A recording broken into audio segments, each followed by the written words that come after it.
Good evening, dear sisters and brothers. Welcome to today's edition of Being Heartful Every Day.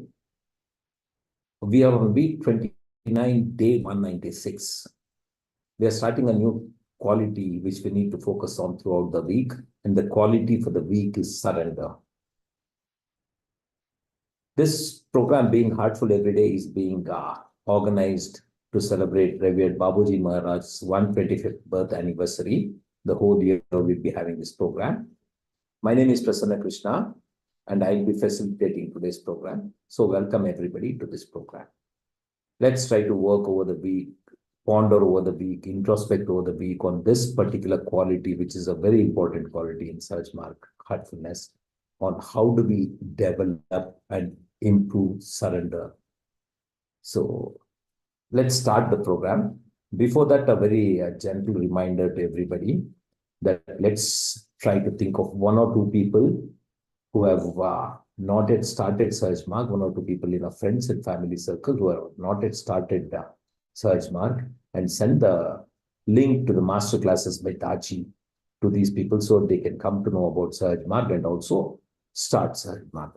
Similarly, this program, Being Heartful Every Day, is really being very well received, and we have a lot of participation with a positive feedback. So in case you know of brothers and sisters who are already doing heartfulness practice, please forward this BHED link to them, and they can all register at the email at the bottom of the screen.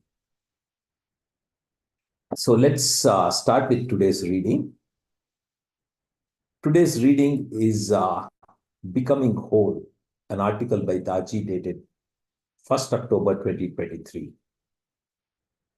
Daji shares some simple guidelines on how to integrate ourselves and refine ourselves to become the best we can be and improve our potential for success in all endeavors. Dear friends, the purpose of yoga is integration, starting with the integration of the body, mind, and soul. So I have been reflecting on the integration quotient devised by Dr. Ichakadizis, a leading management expert, to see how it applies to us as individuals. This quotient looks like this. Success is a function of external integration divided by internal disintegration. So essentially what this means is success is a function which is directly proportional to external integration and inversely proportional to the internal disintegration. Our success as individuals is reflected in our ability to be integrated, whole. This manifests as things like peace of mind, happiness, balance, and moderation, career growth, integrity, etc. What holds us back is internal disintegration. And this is reflected in our inner turmoil, self-doubt, mistrust, and destructive tendencies. As a rule, energy is first directed towards internal disintegration, towards resolving internal disintegration, the denominator. And only after that does the leftover energy flow towards external integration, the numerator. For example, when we are ill or emotionally disturbed, we have little energy for innovation and creativity. When we reduce this internal disintegration, energy is available for integration and success. Generally, the greater the value of the quotient, the better chance we have of being happy and healthy. While the smaller value of the quotient, the greater the internal disintegration and the more disturbance there is. Character, behavior, and tendencies. How can we better understand this from a behavioral perspective? The first two limbs of Ashtanga Yoga are Yama and Niyama. Yama means to remove unwanted character traits and tendencies, while niyama means to cultivate noble character traits and tendencies. The five yamas are ahimsa, the removal of violence, forceful tendencies and imposition, so that love remains. Satya, the removal of distortion, so that the truth and authenticity remain. Asteya, the removal of habit of stealing from others, so that a giving nature remains. Brahmacharya, the removal of sensory imbalances and excesses, so that the moderation remains. Aparigraha, the removal of possessiveness, so that generosity remains. So this is a pictorial representation of Emma for the removal of unwanted tendencies and character traits. By developing these yamas, we reduce internal disintegration and the energy needed to maintain it. In fact, the adoption of yamas will naturally bring the denominator towards zero, meaning that just through this one limb, our ability to become whole is limitless. While this is an astounding achievement, it is not all. We can also work on the numerator by adopting five self-niyamas of sachucha, the cultivation of purity of body and mind. Santosha, the first one is shaucha, the cultivation of purity of body and mind. Second is santosha, the cultivation of contentment and inner happiness. Third is tapas, the cultivation of shining simplicity through self-discipline. Fourth is swadhyaya, the cultivation of self-awareness and continuous improvement through self-study. And the fifth is Ishvara Pranidhana, the cultivation of surrender to God. Again, a pictorial representation of the same.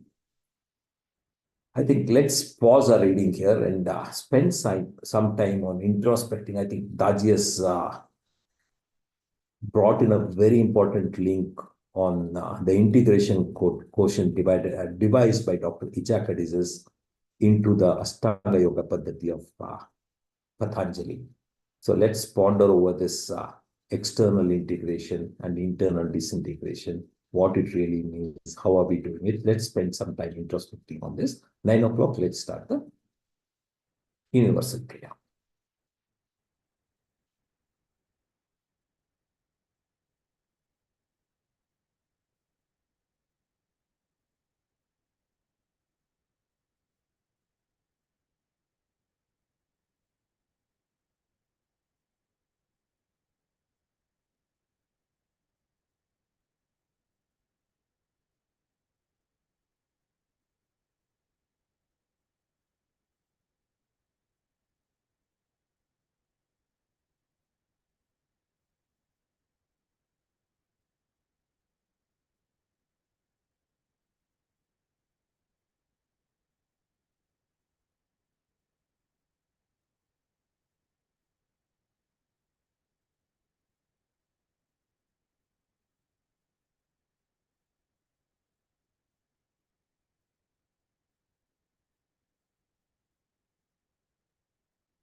Thank you. It's 9 o'clock now. Let's start the universal prayer. Let's sit comfortably, gently close our eyes, and try to get into a very prayerful attitude. And start a prayer that all brothers and sisters are being filled with love and devotion, and real faith is growing stronger in them. As we have been discussing, these words are very meaningful, very impactful, but I think it has to be complemented by our attitude of prayerfulness. Unless we get into the very prayerful state, our prayers will not be as effective as it would be. Also, we need to cultivate these attributes of love, devotion, and faith in our hearts. Only when these attributes are deep-rooted in our hearts, we can offer this prayer in a meaningful way. So let's try to get this attitude in our hearts and offer the prayer that all brothers and sisters are being filled with love, devotion, and real faith is growing stronger in them. हम आराम से बैठेंगे, धीरे से अपना आंखें बंद करेंगे और एक गहरी प्रार्थना में डूब जाएंगे और ये प्रार्थना करेंगे कि सभी भाई बहन प्रेम और भक्ति से भर रहे हैं और उनमें सच्ची श्रद्धा दृढ़ होती जा रही है। ये वर्ड्स जो है ना, बहुत मतलब है, बहुत बहुत गहरी मतलब है उनमें। पर इसके साथ हम अपना जो भाव है ना, वो प्रार्थना की भाव, जितना गहरी भाव हम अपने इस्तेमाल कर सकते हैं उतना इफेक्टिव रहेगा अपना प्रार्थना। अगर हम सच्ची प्रार्थना करना चाहिए तो ये भाव बहुत मुख्य है।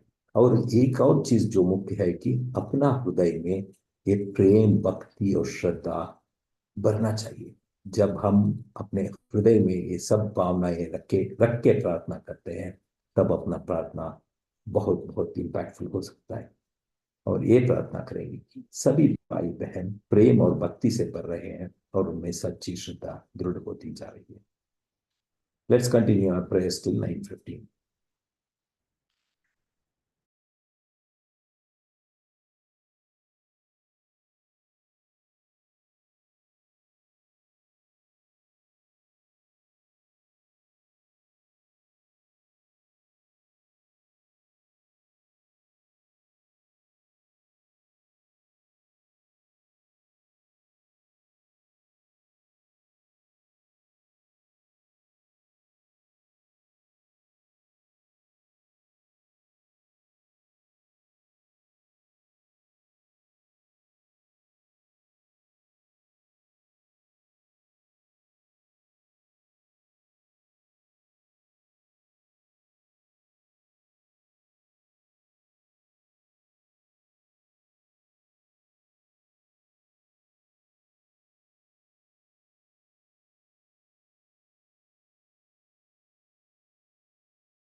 And we can gently open our eyes